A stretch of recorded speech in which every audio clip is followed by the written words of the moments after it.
नमस्कार, मैं वर्तिका राय और आप देख रहे हैं न्यूज़ फाउंडेशन। सरकारी नौकरी पाने की चाहत किसे नहीं होती।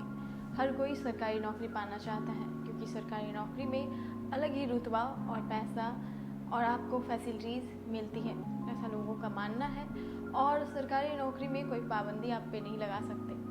ऐसा सरकारी नौकरी में लोग कहते हैं कि प्राइवेट से ज़्यादा फैसिलिटीज़ सरकारी में मिलती है, आपको पैसे भी ज़्यादा मिलते हैं, आपके पैसे समय पर आते हैं सरकारी नौकरी में। इससे लोग सरकारी नौकरी के पीछे ज़्यादा भागते हैं क्योंकि सरकारी नौकरी में आपकी लाइफ सिक्योर होती है, आपको रिटायरमेंट के बाद आपको पैसे भी मिलते हैं, इसीलिए लोग सरकारी नौकरी करना चाहते हैं। कई लोग सरकारी नौकरी में रहते हुए भी कुछ बिजनेस शुरू करते हैं और कई लोग तो सरकारी नौकरी का प्रतियोगिता परीक्षा भी देते हैं। इसी क्रम में आपको हम बताते चले कि जहाँ लोग सरकारी नौकरी के पीछे भागते हैं, सरकारी नौकरी पा लेना मानो ऐसा कि आप भगवान से आपके दर्शन हो गए, ऐसा लोगों का मानना है। लेकिन आज हम आपको बताएंगे कि कई ऐसे ऑफिसर हैं जो सरकारी नौकरी को छोड़कर करोड़ों का बिजनेस खड़ा कर दिए हैं। कौन है वो अफसर, चलिए आपको बताते हैं विस्तार से। सरकारी नौकरी किसे पसंद नहीं है। फिक्स ऑफिस टाइम, अच्छी सैलरी, रिटायरमेंट के बाद पेंशन और सबसे बड़ी बात नौकरी की सिक्योरिटी, यही वजह है कि लोग सरकारी नौकरी के लिए तरसते हैं। अगर नौकरी आईएएस अधिकारी की हो तो क्या ही कहना। देश का सबसे कठिन परीक्षाओं में से एक यूपीएससी की परीक्षा पास कर लोग आईएएस अफसर बनते हैं। कोई कलेक्टर बनता है तो कोई कमिश्नर। सैलरी के साथ घर गाड़ी समेत तमाम सुविधाएं मिलती है। लेकिन कुछ लोग ऐसे भी होते हैं जो अपने सपनों को पूरा करने के लिए इस सरकारी नौकरी को छोड़ने में भी परहेज नहीं करते हैं। आज हम आपको ऐसे ही कुछ आईएएस अधिकारियों की कहानी बताने जा रहे हैं जिन्होंने अपनी नौकरी छोड़कर कारोबार शुरू करने का फैसला किया। शुरुआती चुनौतियों के बाद आज वो सफल बिजनेसमैन हैं, करोड़ों की कंपनी चलाते हैं। रोमन सैनी की कहानी भी अलग है।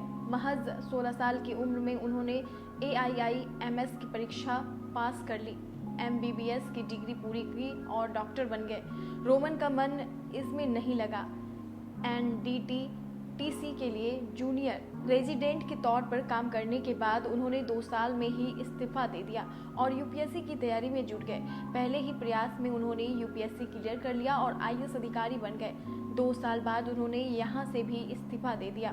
सरकारी नौकरी छोड़कर उन्होंने एडुटेक कंपनी एन अकेडमी की शुरुआत की। आज वो लाखों करोड़ों रुपए की कमाई कर रहे हैं। आपको आगे बताते चले कि प्रवेश शर्मा 1982 बैच के आईएएस अधिकारी हैं। उन्होंने बतौर आईएएस अधिकारी 34 साल तक अपनी सर्विस दी और साल 2016 में रिटायरमेंट ले ली। इस्तीफा देने के बाद उन्होंने अपना कारोबार शुरू किया। उन्होंने सब्जीवाला नाम से एक स्टार्टअप शुरू किया। अपने स्टार्टअप के जरिए वो फल और सब्जियां बेचते हैं। आगे आपको बताते चले कि डॉक्टर सैयद सवाहत अजीम साल 2000 बैच के आईएएस अधिकारी हैं। डॉक्टर सैयद ने नौकरी छोड़कर हेल्थ केयर सेक्टर में अपना स्टार्टअप शुरू किया। हालांकि इसके पीछे एक कहानी है। दरअसल उनके पिता की मृत्यु वक्त पर सही इलाज नहीं मिल पाने की वजह से हो गई, जिसके बाद उन्होंने सरकारी नौकरी छोड़कर अपने तरीके से हेल्थ केयर सेक्टर में सुधार लाने के लिए कारोबार जगत में उतरने का फैसला किया। उन्होंने अपना startup global health care system की शुरुआत की।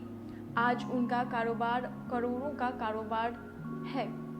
आगे आपको बताते चले कि पहले IIT कानपुर से इंजीनियरिंग की डिग्री हासिल की और फिर यूपीएससी की परीक्षा पास करने के बाद राजन सिंह IPS अधिकारी बन गए। उन्होंने 3 साल तक तिरुवनंतपुरम के पुलिस कमिश्नर की जिम्मेदारी संभाली।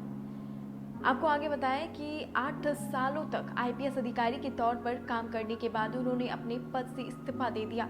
साल 2016 में उन्होंने online coaching class concept all की शुरुआत की। विवेक कुलकर्णी साल 1979 बैच के IAS अधिकारी हैं। 22 सालों तक IAS अधिकारी के तौर पर काम करने के बाद उन्होंने कर्नाटक सरकार के IT और बायोटेक्नोलॉजी सेक्रेटरी के तौर पर भी काम किया। सरकारी नौकरी से उनका मन भर चुका था, इसलिए नौकरी से इस्तीफा देने के बाद साल 2005 में उन्होंने ब्रिक वर्ल्ड इंडिया एक नॉलेज प्रोसेस आउटसोर्सिंग फर्म है। जीवी रॉ एक रिटायर्ड आईएएस ऑफिसर हैं। उन्होंने साल 2014 में सर्वेक्षिक रिटायरमेंट ली। नौकरी के बाद उन्होंने आराम करने के बजाय learning space education services private limited की शुरुआत की। वो बेहद मामूली फीस में बच्चों को स्पेस एजुकेशन की फैसिलिटी देते। वहीं संजय गुप्ता साल 1985 बैच के आईएएस अधिकारी हैं। उन्होंने 22 साल की उम्र में यूपीएससी सिविल सर्विस परीक्षा पास कर ली और उसके बाद आईएएस की नौकरी के बाद साल 2002 में उन्होंने सर्वेक्षिक रिटायरमेंट ले ली। सरकारी नौकरी छोड़ने के बाद उन्होंने अडानी समूह में सीईओ के तौर पर काम किया। बाद में उन्होंने लग्जरी होटल चैन कॉम्बो लॉन्च किया। वहीं केरल के रहने वाले बालगोपाल चंद्रशेखर साल 1976 बैच के आईएएस अधिकारी हैं। ट्रेनिंग के बाद उन्हें मणिपुर कैडर मिला और आईएएस अधिकारी के तौर पर उन्होंने मात्र 6 साल नौकरी की। साल 1983 में नौकरी से इस्तीफा दे दिया और अपने भाई के साथ मिलकर बायोमेडिकल उपकरण बनाने वाली कंपनी शुरू की। कुछ ही सालों में उनकी कंपनी पेनपोल ने अच्छा मुनाफा कमाना शुरू कर दिया। मारुति सुजुकी के चेयरमैन आरसी भार्गव पूर्व आईएएस अधिकारी हैं। 1956 बैच के आईएएस अधिकारी यूपीएससी के टॉपर रहे हैं। भार्गव ने 80 के दशक में आईएएस अधिकारी के तौर पर अपनी सरकारी नौकरी छोड़ने का फैसला लिया। इस्तीफे के बाद उन्होंने मारुति सुजुकी के साथ अपने सफ़र की शुरुआत की। उनकी शुरुआती सैलरी मात्र 2250 रुपये थे। आज वो कंपनी के चेयरमैन हैं। रोहित मोदी ने यूपीएससी की परीक्षा पास की। 1985 बैच के आईएएस अधिकारी रोहित मोदी ने 14 सालों तक सरकारी नौकरी की और 1999 में उन्होंने नौकरी से इस्तीफा दे दिया। इसके बाद उन्होंने प्राइवेट सेक्टर का रुख किया। बड़ी कंपनियों बड़े प्रोजेक्ट को लीड करने वाले रोहित टॉप सीईओ के तौर पर जाने जाते हैं। L&T, IDPL, Suzlon agency, game India और एसएल इंफ्रा लिमिटेड के सीईओ पद पर रहते हुए उन्होंने कंपनी को नई ऊंचाइयों पर पहुंचाया। तो ये रहे तमाम अधिकारी लोग जो अपनी नौकरी छोड़कर बिजनेस में अपना नाम कमाया है। करोड़ों का बिजनेस आज खड़ा कर दिया है, हर लोग जानते हैं। अन अकेडमी से लेकर ये इंफ्रास्ट्रक्चर तक इन्होंने खड़ा कर दिया। आपको हम बताते चले कि लोग सरकारी नौकरी के पीछे भागते हैं।